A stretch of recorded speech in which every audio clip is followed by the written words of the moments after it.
నమస్తే. ఇన్నాళ్ళు నన్ను సపోర్ట్ చేస్తూ, ఎంకరేజ్ చేస్తూ మీ ప్రేమని నాకు అందిస్తున్న ప్రతి ఒక్కరికి కృతజ్ఞతలు. అలాగే ఈ వీడియో కూడా ఖచ్చితంగా మీకు ఉపయోగపడుతుంది. లైక్, షేర్ అండ్ సబ్స్క్రైబ్ చేసి మీ సపోర్ట్‌ని నాకు అందించండి. అలాగే ఈ వీడియో పట్ల మీకున్న అభిప్రాయాన్ని కామెంట్ సెక్షన్‌లో కామెంట్ చేసి తెలియజేయండి. ఇప్పుడు వీడియోని చూద్దాం. నమస్తే. Welcome to our channel. నేను పద్మిని. ప్రస్తుతంతో పాటు ప్రముఖ ఆధ్యాత్మికవేత్త, జ్యోతిష పండితులు, అమ్మవారి సేవకులు, దత్త గణపతి ఉపాసకులు మురళీధర శర్మ గారు మనతో పాటు ఉన్నారు. మాట్లాడదాం. మురళి గారు నమస్తే అండి. మహాదేవ శ్రీమాన్. ఎటు దిక్కు తోచట్లేదు, మా పరిస్థితి ఏంటో మాకు అర్థం కావట్లేదు అనుకునే వాళ్ళకి ఎటువంటి పరిహారాలు ఉంటాయి? ఏం చేసుకోవాల్సి? ముందు అలాంటి సిచ్యువేషన్ వెళ్ళడానికి కారణం ఏమిటి, దేనికి వెళ్ళాల్సి వచ్చింది అంటే, మొన్న ఒకరు ఒక 50 నుంచి 60 లక్షలు మొన్న ఒక క్లయింట్ కాల్ చేసినప్పుడు, మేడం ఊరికే ఒక 5,000 పెట్టి క్యాసినో ఆడాడట. 5,000 పెట్టి ఆడితే గోవాలో ఒక 10 నుంచి 15,000 తనకు వచ్చినాయి. ఈ మత్తులో సంతోషంలో ఒక 50,000 పెట్టి ఆడాడు. ఆడితే ఒక అమౌంట్ అనేది వచ్చిందట. దాని తర్వాత అట్లనే ఒక 3 డేస్ 2 డేస్ ఉండి ఆడడం జరిగింది. కొంత అమౌంట్ రావడం జరిగింది, కొంత పోవడం జరిగింది. ఇంటికి వచ్చిండు. అతను ఈ కోళ్ళ పందాలు బాగా అవుతాయి ఇక్కడ మన భీమవరం నుండి కాల్ చేశాను. ఇట్లనే ఒక 4-5 సార్లు ఒక 4 నుంచి 5 నెలల్లో ఎన్ని రోజులు వీలైతే అన్ని రోజులు వేయండు. సుమారుగా ఒక 1.5 పోగొట్టిండు డబ్బులు. ఆ విధంగా ఒకసారి తనకు అన్ని జాతకంలో ఏంటిది ఏమిటి అనేది తెలుసు. అయినప్పటికీ నా యొక్క నేను చెప్పేటువంటి అంటే కొన్ని వీడియోలలో ఏదో ఒక మోటివేషన్ రూపకంగా తనకు చెప్పినానట. ఈ రాశి వారికి ఈ విధంగా ఉంటుంది, ఈ విధమైనటువంటి విధంగా ఉండాలి, ఈ విధంగా జరిగిందని చెప్పి మీరు బాధపడద్దు అని డిఫరెంట్గా నేను చెప్పిన. నా యొక్క వాక్కు తనకు ఎందుకో ఒక కనెక్ట్ అయ్యి మాట్లాడాలి అని అనిపించి 90% కరెక్టే మీరు చెప్పింది అని చెప్పి మాట్లాడాడు. అంతేగాని నా డబ్బులు ఎట్లా రికవర్ అయితే ఎట్లా కావాలి, సో ఎలా నేను సంపాదించాలి మళ్ళీ అనేది కాదు.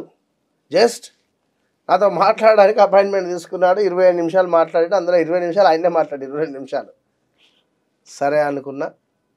హైదరాబాద్ వచ్చినప్పుడు కలుస్తా అని చెప్పినాడు. అంటే డబ్బులు ఉండొచ్చును, 1.5 లెక్కలేదు, ఏం చేద్దాం. డబ్బులు లేని వాడి పరిస్థితి ఏమిటి? అసలు దాని జోలికి తర్వాత దీని గురించి చెప్పుకున్నాం మనం. అసలు వాటి జోలికి వెళ్ళకూడదు.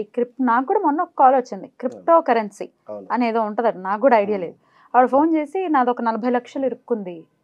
40 లక్షలు అది 2024 3వ నెల నుంచి 6వ నెల మధ్యలో అయి ఉంటుంది ఖచ్చితంగా.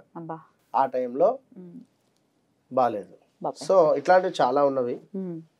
సో ఎందుకు చెప్తున్నారు? సో మొత్తానికి మనం చేసేటటువంటి పనులు మనల్ని అట్లాంటి ఒక గుండం లాంటి వాతావరణంలో నించోబెడతాయి. మరి అయితే ఇతను చండీ హోమాలు చేసిందంట, ఇంకా ఎన్నో విపరీతమైనటువంటి హోమాలు కూడా చేశాడు. నేను అడిగా, నాన్నగారు అమ్మగారు ఉన్నారా బాబు అన్నా. మా నాన్నగారు రీసెంట్గా జరిగిపోయాడు. ఎన్ని రోజులు అయింది అంటే సుమారుగా ఒక 18 నెలలు ఏమైంది అన్నాడు. సంవత్సరం అయింది.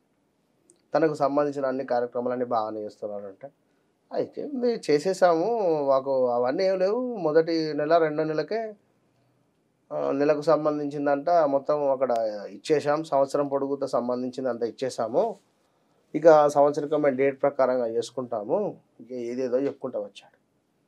అంటే ఎన్ని చేసినా కొన్ని కర్మలు మనకు ఉంటవి.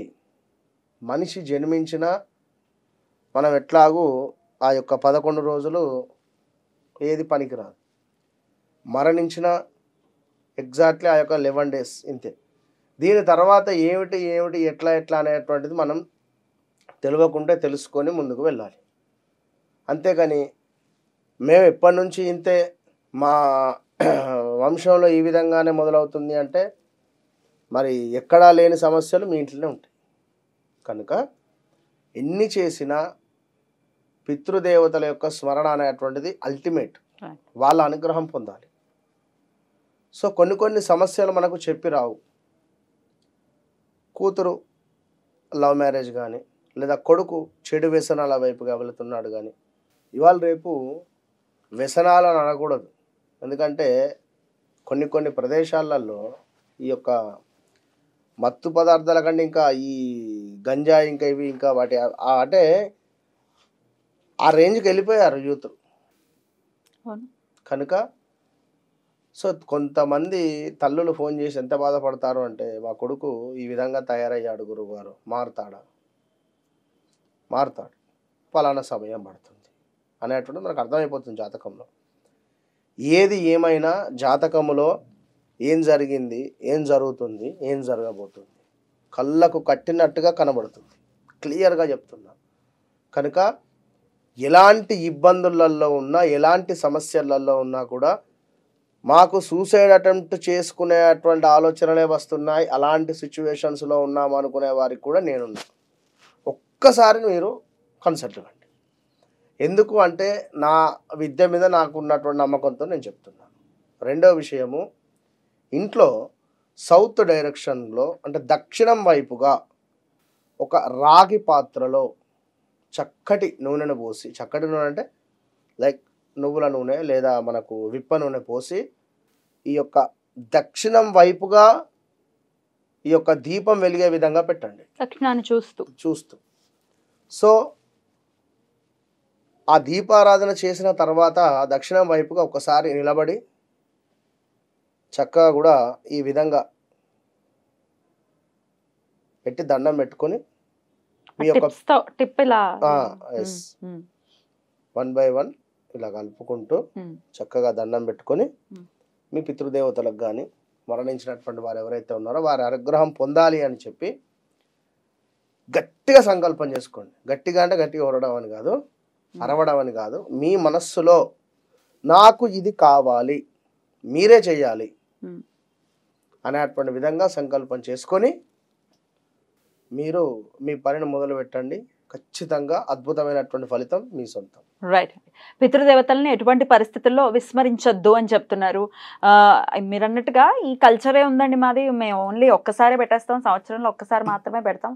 సంవత్సరంలో ఒక్కసారి కాదు, జరిగిపోయిన తర్వాత ఒక్కసారి పెడతాం, మళ్ళీ మళ్ళీ పెట్టడాలు లేవు అని అంటూ ఉంటారు. అది వాళ్ళ సాంప్రదాయాలు అనుకోవచ్చు, కానీ స్మరించుకోవటం అయితే చేయొచ్చు కదా. స్మరించుకుని దండం పెట్టుకుని 6 రోజుల్లో చేసుకుంటాం, 5 రోజుల్లో చేసుకుంటాం, మాకు వేరే పెళ్ళి ఉంది,